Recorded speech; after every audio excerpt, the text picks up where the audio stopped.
hazme como tú quieras que sea yo, y que Señor todo seas para mí.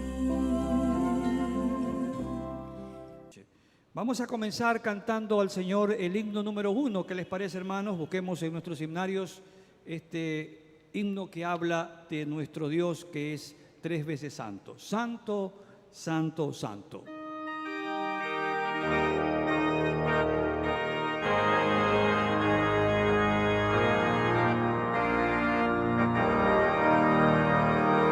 Santo, santo, santo, Señor omnipotente,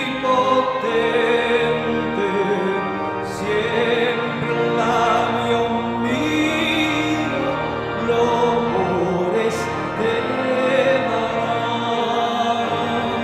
Santo, santo, santo, te adoro reverente, Dios en 3 personas.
sobre pecado y tentación, victoria te dará. Su sangre limpia al ser más vil, gloria a Dios, soy limpio ya.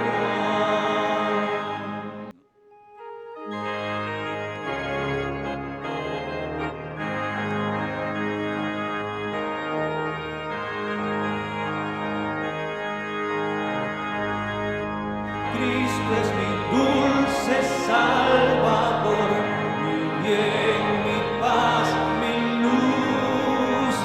Mostróme su infinito amor, muriendo en dura cruz.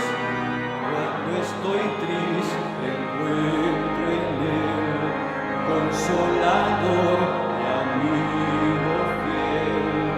Consolador, amigo fiel, es Jesús. Cristo es mi dulce Salvador, su sangre me compró. Con sus heridas y dolor, perfecta paz me dio. Dicha inmortal allá tendré, con Cristo siempre reinaré. Dicha inmortal allá tendré con Jesús. Cristo es mi dulce Salvador, mi eterno Redentor.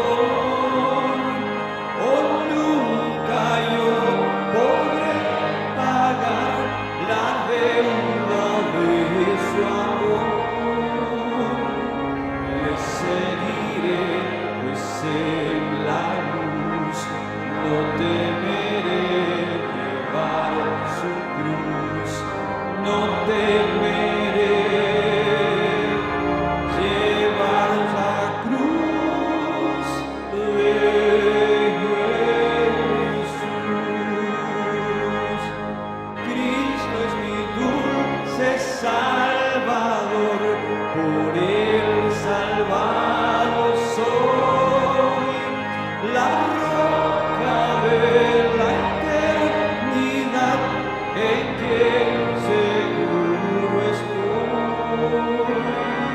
Gloria inmortal allá tendré, con Cristo siempre reinaré. Gloria inmortal allá tendré, con Jesús. Yo solo espero ese día.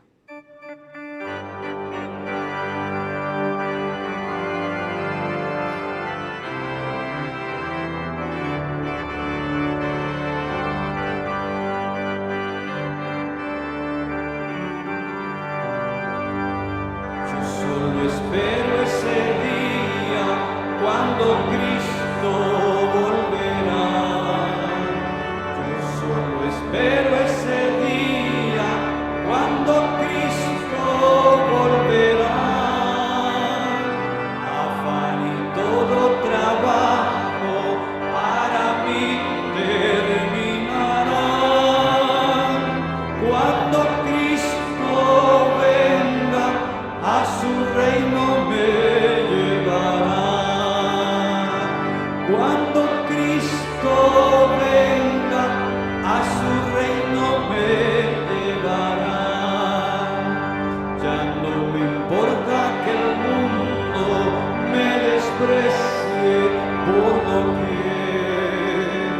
Ya no soy más de este mundo, soy del reino celestial.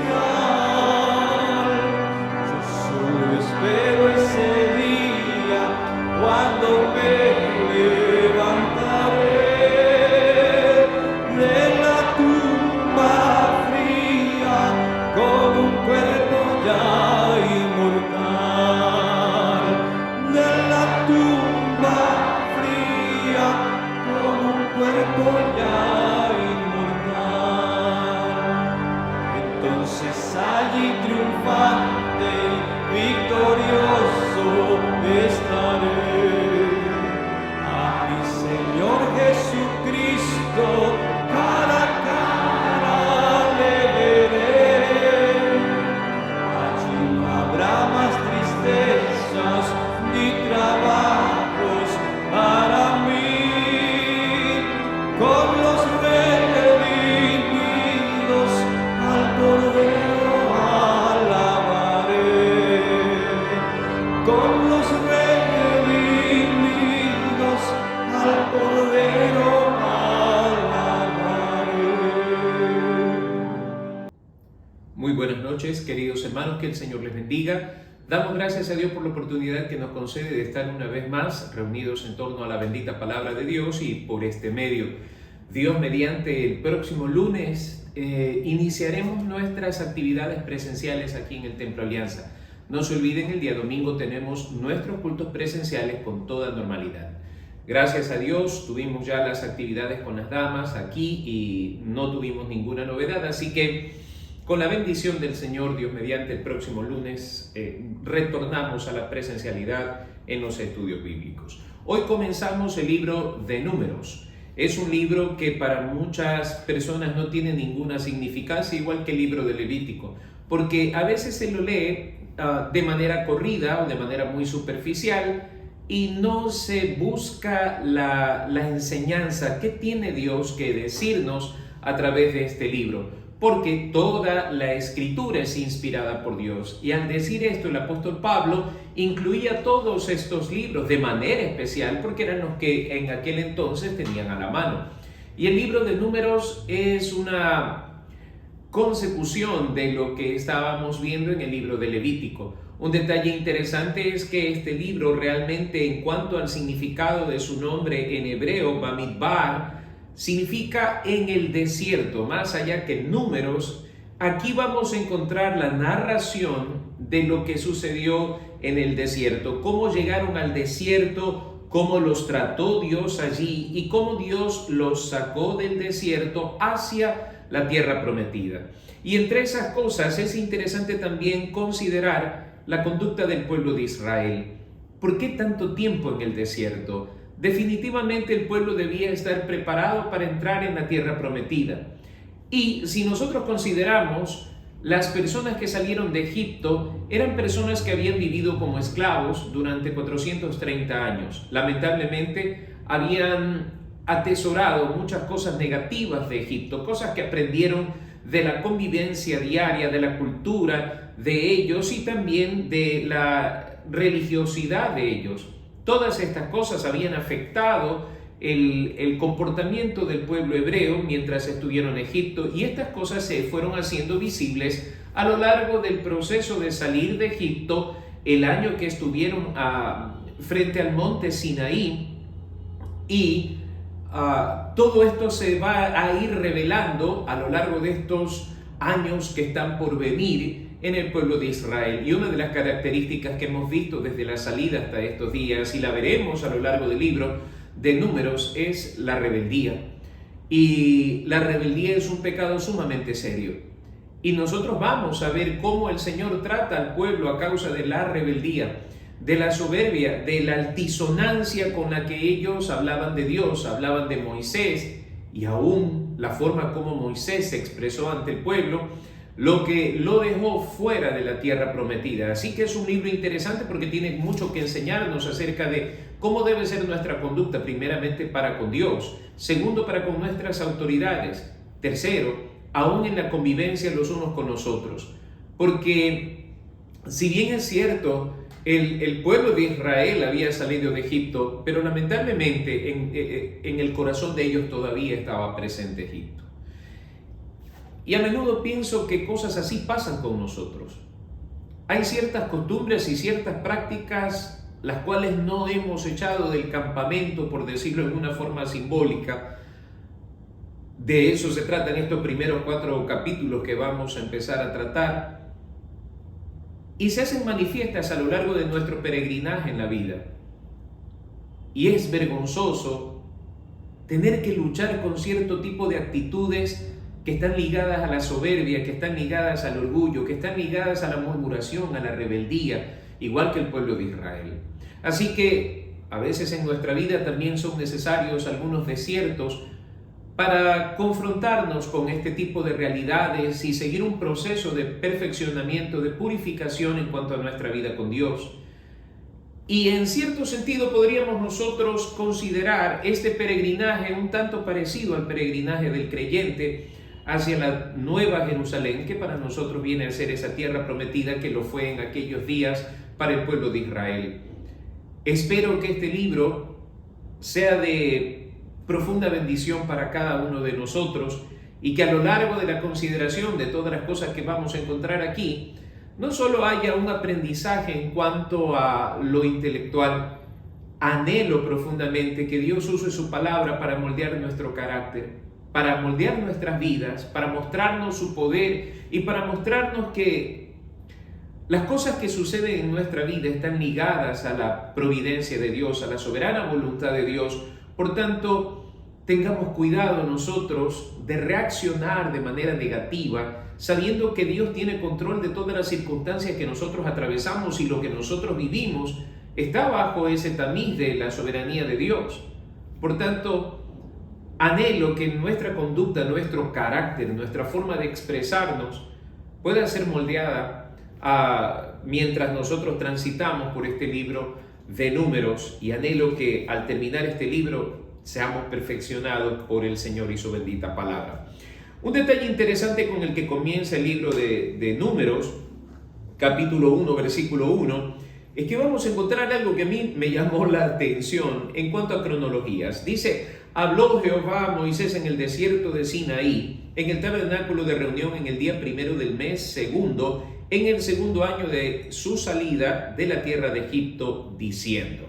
En primer lugar, esto nos deja ver que el libro de Éxodo más o menos ocupa un año, cronológicamente hablando, y Levítico tan solamente un mes. Miremos un momento en Éxodo capítulo 40, versículo 17, lo que nos dice la palabra del Señor. Éxodo 40, 17 dice así: así en el día primero del primer mes, en el segundo año, después de haber salido, ya pasado un año de haber salido de Egipto, en el segundo año, el tabernáculo fue erigido. Y aquí comienza de esta manera: en el primero del mes segundo, en el segundo año de su salida de la tierra de Egipto. Quiere decir que apenas todo lo que vimos nosotros en Levítico ha significado un mes. Un mes. Ellos todavía están allí al pie del monte Sinaí. Ese es el punto cronológico, podríamos llamarlo así, también geográfico. Están al pie del monte Sinaí. Estas instrucciones que hemos visto en Levítico se han dado mientras ellos estaban al pie del monte. Pero en este libro nosotros vamos a ver cómo levantan el campamento y es tiempo de marchar hacia la tierra prometida. Y eso es lo interesante de las Sagradas Escrituras. No podemos a veces determinar exactamente el tiempo de las cosas, y esto nos lleva a pensar que Dios tiene soberanía sobre los tiempos en que duran los procesos para nuestro aprendizaje en cuanto a lo que Él tiene que enseñarnos a nosotros. Y Dios puede tomarse largas temporadas, como puede hacerlo en menos de un mes, tal vez una semana, para que nosotros podamos entender ciertas cosas que nos son útiles en nuestro diario transitar. Estando en esta situación, dice: habló Jehová a Moisés. Seguimos nosotros con esta temática del libro de Levítico, aseverando que estas son disposiciones divinas y no sencillas ocurrencias o simples ocurrencias de Moisés. No, él está siguiendo las directrices del Señor. Y la orden en este caso es: tomad el censo de toda la congregación de los hijos de Israel por sus familias, por las casas de sus padres, por la cuenta de los nombres, todos los varones por sus cabezas, de 20 años arriba, todos los que puedan salir a la guerra en Israel, los contaréis tú y Aarón por sus ejércitos. Viene un momento importante, viene un importante suceso en cuanto a censar al pueblo de Israel. No es la primera vez que nosotros encontramos un censo.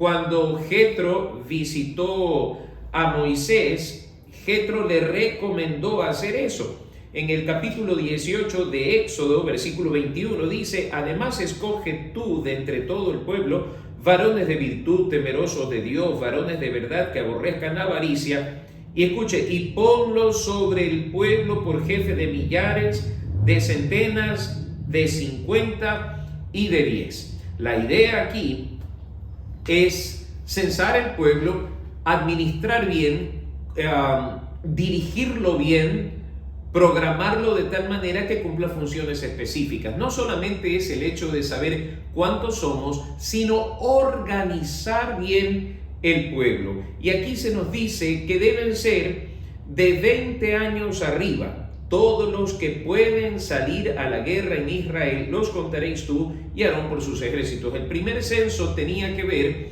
con asistir a Moisés con las tareas que él tenía con el pueblo de Israel. Más ahora, este censo tiene que ver con la preparación de un ejército. Entendamos bien que no es por su fuerza que Israel va a tomar posesión de la tierra prometida. Sin embargo, como nosotros sabemos muy bien, el Antiguo Testamento nos habla de las batallas del pueblo de Israel, por ejemplo, con los reyes de los amorreos, etcétera, etcétera. Luego con Jericó, con Ai, necesitaban un ejército muy bien organizado. Entonces, para ello era preciso hacer un censo de todos los varones de 20 años arriba. Todos los que pueden salir a la guerra en Israel, dice el versículo 3, los contaréis tú y Aarón por sus ejércitos. Y estará con vosotros un varón de cada tribu, cada uno jefe de la casa de sus padres. Estos son los nombres de los varones que estarán con vosotros. No es una tarea que tiene que cumplirla literalmente Aarón y Moisés. Ellos recibirían los resultados de lo que los jefes de familia, lo que los jefes de las casas iban a hacer. Y empieza de la tribu de Rubén, Elisur, hijo de Sedeur; de Simeón, Selumiel, hijo de Surisadai; de Judá, Naasón, hijo de Aminadab; de Isaacar, Natanael, hijo de Suar; de Zabulón, Eliab, hijo de Elón; de los hijos de José; de Efraín, Elisama, hijo de Amiud; de Manasés, Gamaliel, hijo de Pedasur; de Benjamín, Abidán, hijo de Gedeón; y de Dan, Ayeser, hijo de Amisadai; de Aser, Pagiel, hijo de Ocrán; de Gad, Eliasaf, hijo de Deuel; de Neftalí, Ahira, hijo de Enán. Estos eran los nombrados de entre la congregación, príncipes de las tribus de sus padres, capitanes de los millares de Israel. Tomaron pues Moisés y Aarón a estos varones y fueron designados por sus nombres, y reunieron a toda la congregación en el día primero del mes segundo, y fueron agrupados por familias según las casas de sus padres, conforme a la cuenta de los nombres por cabeza de 20 años arriba, como Jehová lo había mandado a Moisés. Los contó en el desierto de Sinaí. Esto nos refleja algo interesante. Dios no actúa de manera irregular con nosotros. Dios es un Dios de orden, como el apóstol Pablo también nos señala en sus cartas. Dios es un Dios organizado. Y estas cosas nos ayudan a entender cómo nosotros debemos proceder primero en nuestra casa, como jefes de familias. Debemos ser organizados con nuestra economía, debemos ser organizados con la forma como nosotros manejamos nuestros asuntos en la casa, empezando por cosas que tal vez parezcan simples, pero una persona ordenada es un reflejo de lo que Dios está haciendo en su vida, la forma como tiene su cuarto, la forma como maneja sus documentos, la forma como tiene sus cuentas. Eso refleja la obra de Dios en su vida. De allí que todos nosotros, de manera especial, los jefes de familia, los padres, esposos, debemos ser ordenados y debemos ser una especie de guía en cuanto al orden de las cosas en las casas. Hoy estamos viviendo una etapa de deconstrucción de valores, una etapa de deconstrucción de ciertos paradigmas que son muy útiles y que nacen en la bendita palabra del Señor. De tal manera que hay una especie de anarquía en algunos hogares, donde todo el mundo toma decisiones, donde todos tienen voz y voto.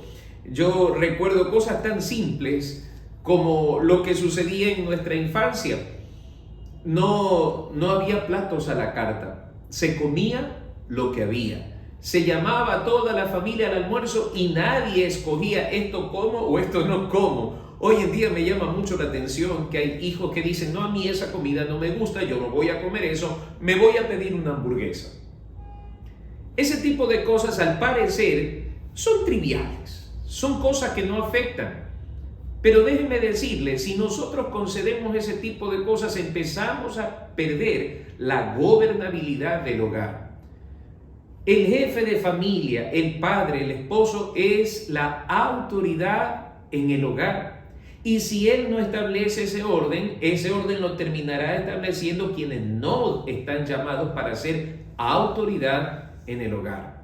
De allí que al ver esto, nosotros descubrimos el carácter de Dios, la forma como Dios procede. Dios no es un Dios de anarquías y es importante que nosotros reparemos en esto, aunque parezca trivial, porque esto se volverá cada vez más fuerte al ir avanzando en cada uno de los capítulos del libro de Números, porque aquí vamos a encontrar rebeliones, aquí vamos a encontrar levantamientos del pueblo contra el principio de la autoridad, contra el principio del orden establecido por Dios.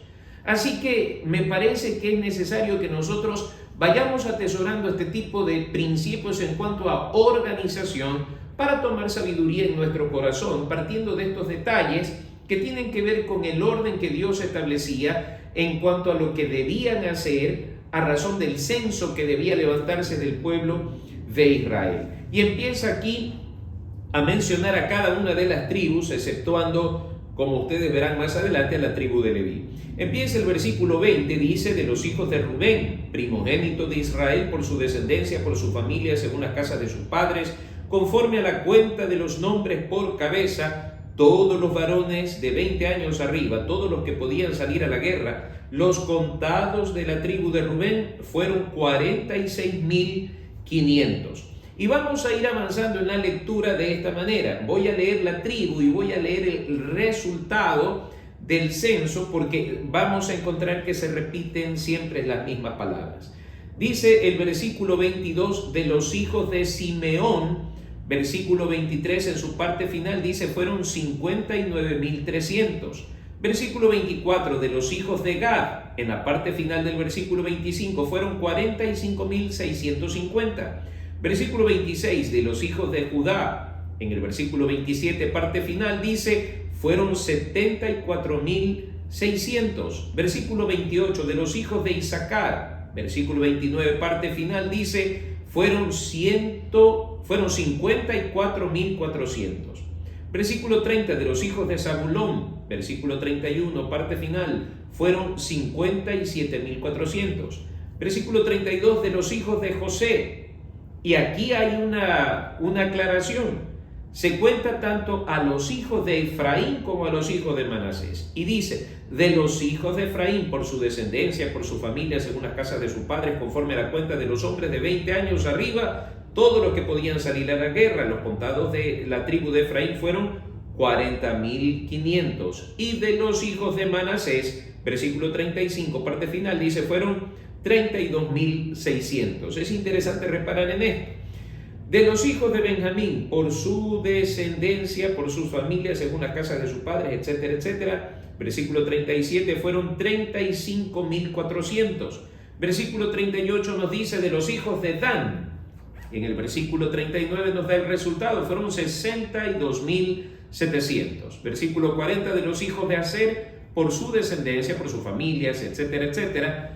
Versículo 41 nos da el resultado, fueron 41.500. Y versículo 42 dice de los hijos de Neftalí, por su descendencia, los contados de la tribu de Neftalí, versículo 43 dice, fueron 53.400. Estos fueron los contados, los cuales contaron Moisés y Aarón con los príncipes de Israel, 12 varones, uno por cada casa de sus padres. Y todos los contados de los hijos de Israel por las casas de sus padres de 20 años arriba, todos los que podían salir a la guerra en Israel, fueron todos los contados 603.550. En el censo que encontramos nosotros en Levítico tenía que ver con aquel impuesto que se recaudaba para el cuidado del tabernáculo. En este caso, estos son los futuros guerreros del pueblo de Israel. Este es el ejército del pueblo de Israel y da una suma de 603.550 hombres superiores a 20 años y que estaban listos para la batalla. ¿Por qué era necesario hacer esto? Porque a estos hombres se les enseñarían las artes de la guerra. Serían preparados en cuanto a su consistencia física, al uso de las armas, etcétera, etcétera. Y repito, era necesario que esto sea así, porque algunas de las batallas, por poner un ejemplo, en el caso de Jericó, las murallas cayeron, pero el pueblo tuvo que introducirse y debían terminar con toda la población de Jericó porque habían sido declarados anatema al Señor. Por tanto, estas personas debían estar capacitadas para el uso de las armas y posteriormente irían enseñando a las nuevas generaciones también el arte de la guerra. Ahora, nos dice la Escritura que cada una de las tribus presentes aportaba con un contingente de hombres para esto. De tal manera que el ejército de Israel estaba compuesto por las 12 tribus de Israel. Versículo 47, aclaramos el tema de los levitas, dice: pero los levitas, según la tribu de sus padres, no fueron contados entre ellos, porque habló Jehová a Moisés diciendo: solamente no contarás la tribu de Leví, ni tomarás la cuenta de ellos entre los hijos de Israel, sino que pondrás a los levitas en el tabernáculo del testimonio y sobre todos sus utensilios y sobre todas las cosas que le pertenecen. Ellos llevarán el tabernáculo y todos sus enseres, y ellos servirán en él y acamparán alrededor del tabernáculo. Entonces, estos no saldrían a la guerra cuando hubiese un enfrentamiento bélico. Ellos tenían una misión para la cual habían sido consagrados como tribu. Ellos tendrían en su cuidado el tabernáculo y todas las cosas que concernían al culto al Señor. Entonces, en ese sentido, queridos hermanos, esta tribu queda excluida del servicio militar, llamémoslo así, al que eran requeridas todas las tribus. Y cuando el tabernáculo, dice el versículo 51, haya de trasladarse, los levitas lo desarmarán, y cuando el tabernáculo haya de detenerse, los levitas lo armarán, y el extraño que se acercare morirá. Entonces entendemos por qué razón esta tribu estaba excluida. Había una orden determinante de parte de Dios en cuanto a la consagración, en cuanto a la santidad, que no podía ser pasada por alto. Y estas cosas, queridos hermanos, hay que entenderlas bien, porque en esto se revela el carácter de Dios. En el carácter de Dios no hay imprecisiones, en el carácter de Dios y su manifestación para con el pueblo de Israel, yo no veo improvisaciones. Esas cosas, las imprecisiones, las improvisaciones, son parte del carácter caído del hombre. Una de las realidades tristes que nosotros vemos en nuestro país es que en tan poco tiempo de vida democrática hemos tenido tantas revueltas, tantas caídas de presidentes defenestrados por un pueblo que se levanta en actitudes anárquicas. Es doloroso ver cómo se siembra ese pensamiento de la anarquía en el corazón del pueblo, de tal manera que sea quien fuere quien llegue al poder, la tarea de un grupo de personas es tratar de defenestrarlo, sí porque sí.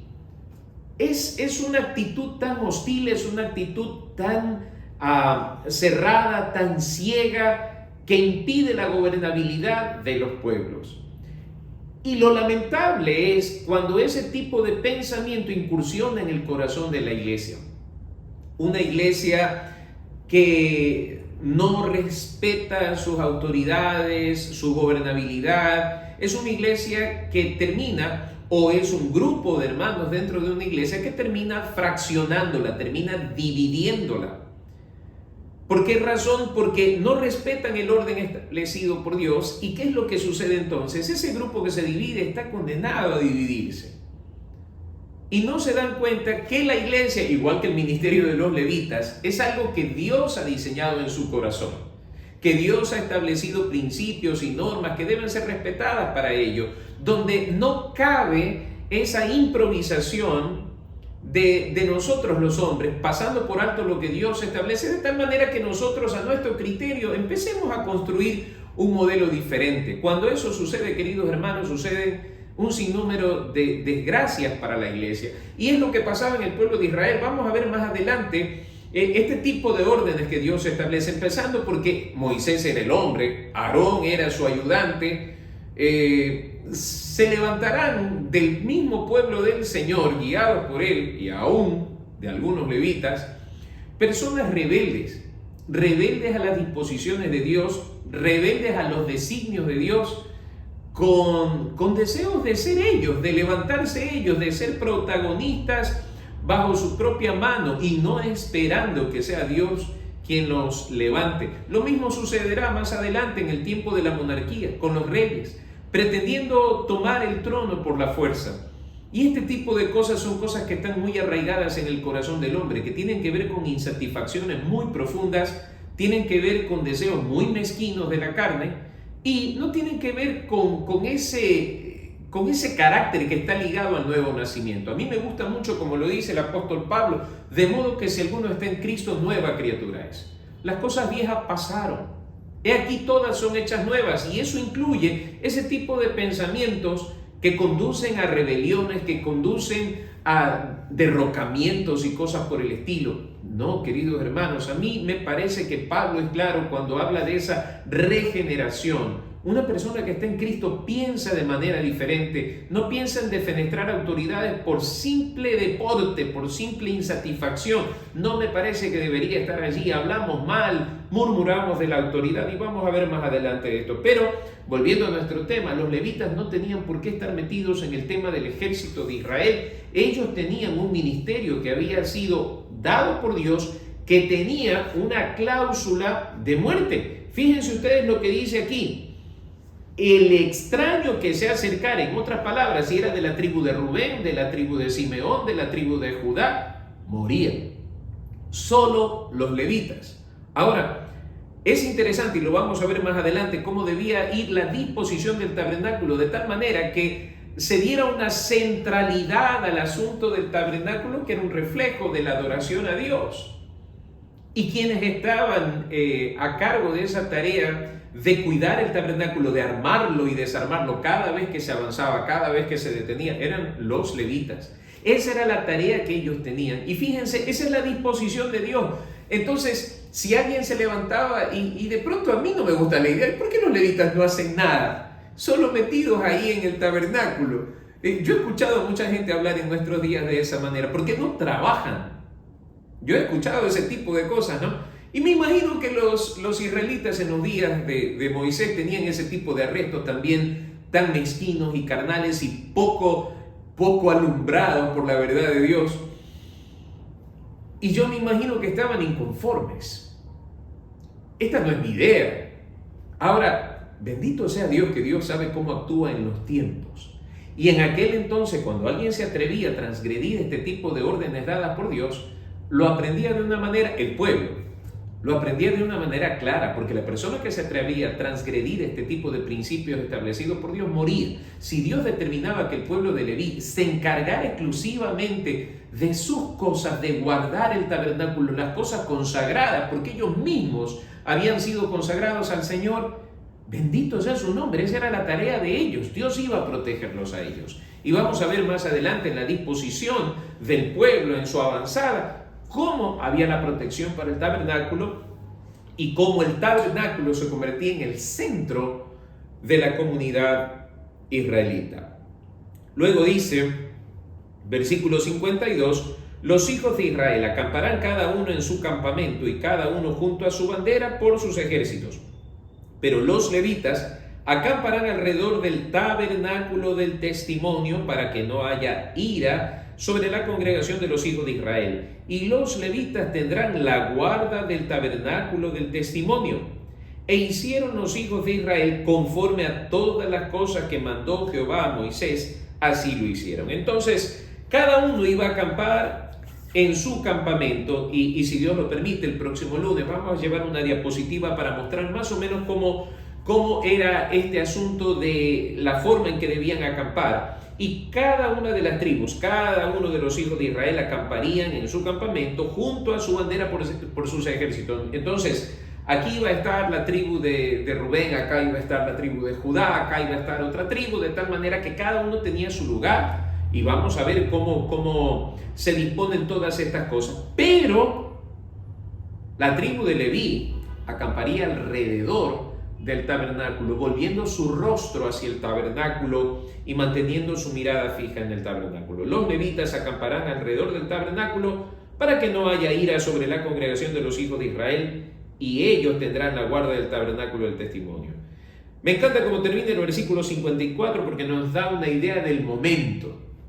Es una idea del momento, porque nosotros veremos más adelante cómo a veces el corazón del hombre es tan frágil y susceptible a circunstancias que afectan su conducta. En ese momento hicieron los hijos de Israel conforme a todas las cosas que mandó Jehová a Moisés. Así lo hicieron. Y qué lindo es terminar este capítulo leyendo esto, porque hay momentos de sublime obediencia del corazón del hombre al Señor, cuando nos acogemos a lo que la palabra del Señor dice sin cuestionamientos.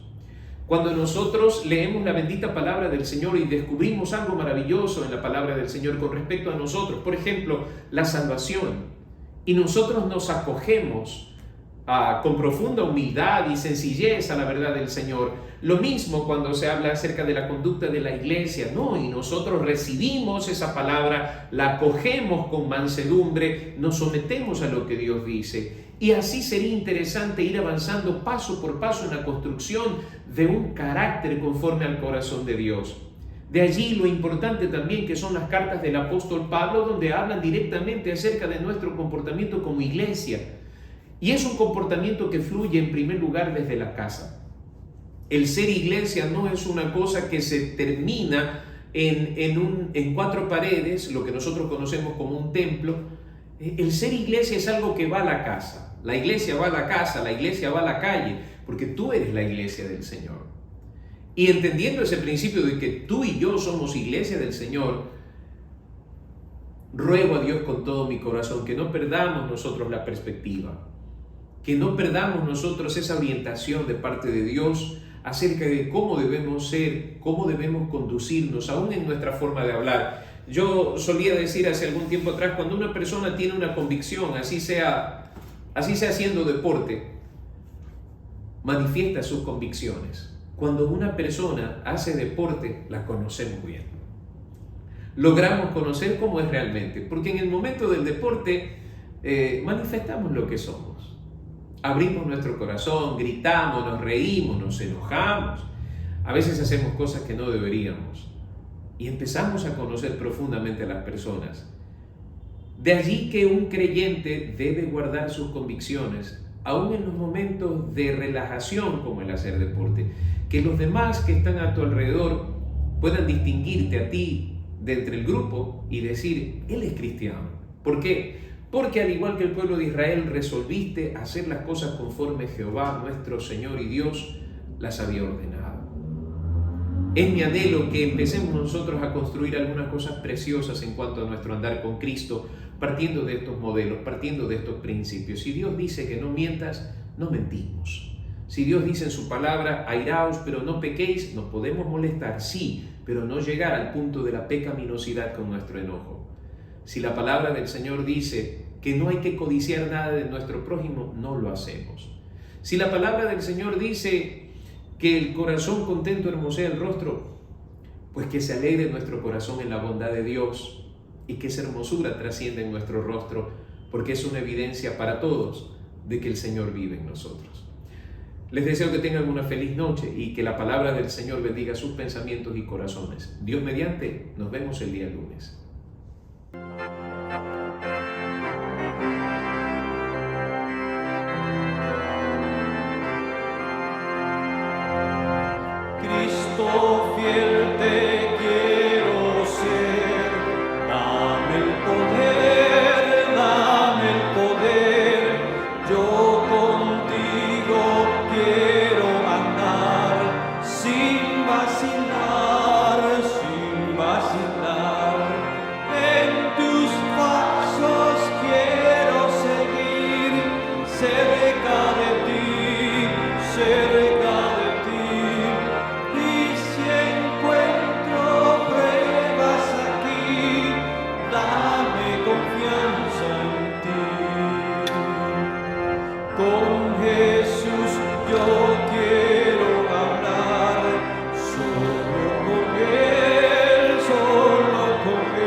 cerca de ti.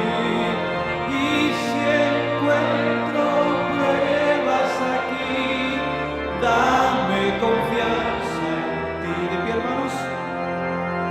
Cada día quiero cumplir tu voluntad y servirte a ti, Señor, en humildad, en tus pasos quiero seguir, cerca de ti, y si encuentro pruebas aquí, dame confianza en ti. Acompáñenme para orar en esta noche y dar gracias a Dios por este tiempo que hemos podido pasar juntos. Bendito Señor y Padre Celestial, gracias te damos en el nombre de Cristo por tu infinito amor, tu misericordia, por permitirnos conocer cada día más de tu palabra, por revelar ese carácter tuyo, Señor, a nuestros corazones y también por mostrarte como un Dios de orden, un Dios que no deja cosas a la improvisación. Señor, te amamos porque cada día entendemos y conocemos mejor tu accionar para con nosotros. Y es mi anhelo profundo. Señor, transfórmanos, te lo suplico. Cámbianos. Ayúdanos a tener ese corazón diligente, no solo para leer tu palabra, sino para ponerla en práctica y aplicarla de tal manera que se permee en nuestro ser y trascienda en nuestras palabras, en nuestra conducta, en nuestras expresiones y aún en nuestro rostro. Padre, ayúdanos a ser fieles a ti en cada paso de este peregrinar en la tierra, hasta que podamos ver tu rostro. Te amamos, Señor. Bendícenos, lo rogamos en el nombre de Jesús. Amén. Que el Señor les bendiga, que tengan una hermosa noche.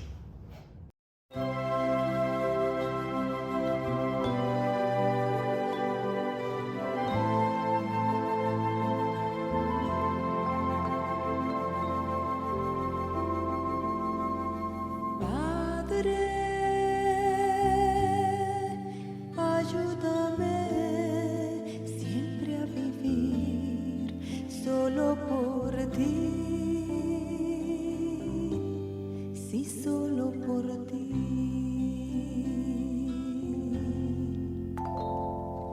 Hazme